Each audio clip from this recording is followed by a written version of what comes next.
We study groups of participants, in part because we need the statistical power, but we look at variance within the group as well. And to what degree children with dyslexia are the same as each other or different from one another, it's a really good question, because when you measure their performance on skills behaviorally, there's some differences. They're not all the same.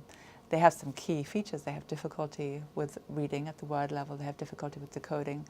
Most of the time they have difficulty with phonemic awareness, but then they vary. Some have tremendous difficulties with other things like rapidly naming objects, with working memory.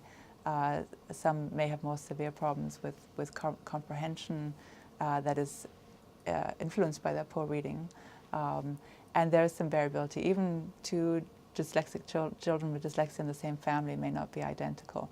And so, of course, from the brain perspective, people are beginning to ask that same question, which is, are there these differences? And the other thing I think the field is beginning to understand is that children with dyslexia, for example, are at higher risk for also having difficulty with math.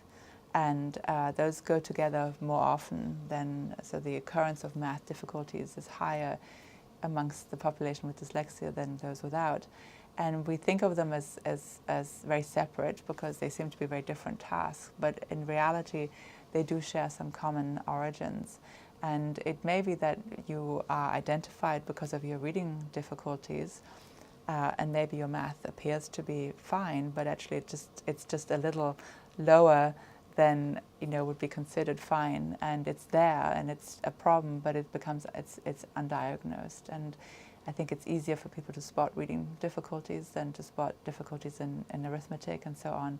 And so I think the nature of how different or similar people with dyslexia are from each other also sort of depends on these other difficulties that they have. And people do start thinking of them now in terms of a continuum, where it may be that you have some difficulties in both, but one may be more extreme than the other.